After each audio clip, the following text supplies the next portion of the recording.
जर बंजारा समाजाला आदिवासी आरक्षण दिलं गेलं तर पहिला राजीनामा देणारा व्यक्ती मी असणार म्हणून असं एक ठाम वक्तव्य केलेलं होतं. आता तुमच्या समाजाचे आंदोलनं होणार आहेत का रस्त्यावरती?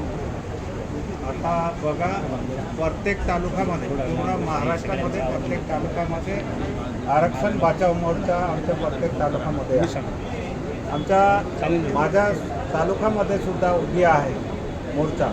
त्याने काय आज थोडी घटना झाली आमच्या जिल्ह्यामध्ये, एक मोडर झाला होता आणि त्याच्यासाठी मोठी घटना झाली आहे म्हणून 144 का कोणता कायदा लावला म्हणून उद्या कदाचित तो मोर्चा आमचा कॅन्सल होतो.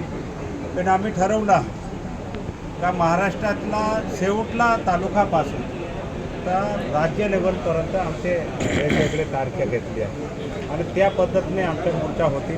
आमच्या नंदुरबार जिल्ह्याचा मोर्चा आम्ही 7 तारखेला आयोजित केला आहे. कारण 7 तारखेला आम्ही पूर्ण आदिवासी समाज ते कर्मचारी असेल सगळे मिळून आम्ही इथे मोर्चा काढणार आहे. कारण काय असतो, कोणीही आला आणि आम्हाला सांगतो का बाबा आम्हाला आरक्षण द्या.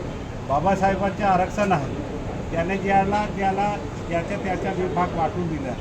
पण कुणीही आता तुम्ही सांगता तसं मुद्दाम भानगडे करता का, मुद्दाम राजकारण करता का, होऊ शकतो. पण प्रत्येकाला का वाटून राहिलं का आदिवासीमध्ये यायचं?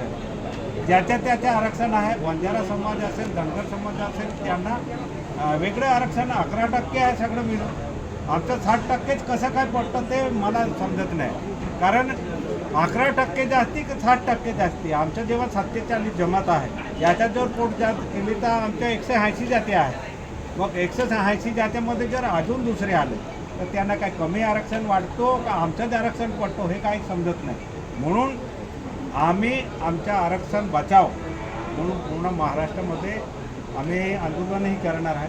कारण आज जे सर्व आमच्या समाजाचे वेगवेगळे संघटन आहे ते सर्व संघटनांचे अध्यक्ष आमचे गिरवड साहेब असेल, गावित साहेब असेल, नामटे साहेब असेल, जे आहे आमच्या जुने भुजारा साहेब असेल, हे सगळे आम्ही बसून एक आज हे चर्चा केली की बाबा आपल्याला पुढे रणनीती कशी करायची. आपलं आरक्षण आपण बघा, कोणत्याही समाजाच्या आरक्षण कोणी मागत असेल तर आम्ही वाचवण्यामध्ये आम्हीही सक्षम आहे. आणि मी बोललो आहे ना, तर जर असं झालं तर मी सरकारमधून बाहेर पडेल ते मी बोललो आहे ना. परंतु ही जी मागणी होते बंजारा समाजाला आदिवासी आरक्षण द्यावं, या सगळ्यामध्ये काही ओबीसी नेते देखील समर्थन या वक्तव्याचं करताना पाहायला मिळतात. बघा, कोण काय बोलतो ते याच्यावर आम्हाला जायचं नाही. आम्हाला एज आहे का ते आमचं आरक्षण घेऊ शकत नाही. ते गेजेटमध्ये काहीच तथ्य नाही. तर ते सांगतायत त्या गेजेटमध्ये आम्ही एक आदिवासी आहे, पण आदिवासी एक ठिकाणी उल्लेख नाही. म्हणून आम्हालाही माहिती आहे ते काय आमचं आरक्षण घेऊ शकत नाही. पण आम्ही ते घेऊ शकत नाही म्हणून गुपचूप बसणार नाही. आम्हीही त्याच पद्धतीने जाणार आहे. कोणी कितीही विरोध केला तरी आम्ही सक्षम आहे. आम्ही आदिवासी आता काय दोरफोक नाही, आम्ही लढणारे आहे.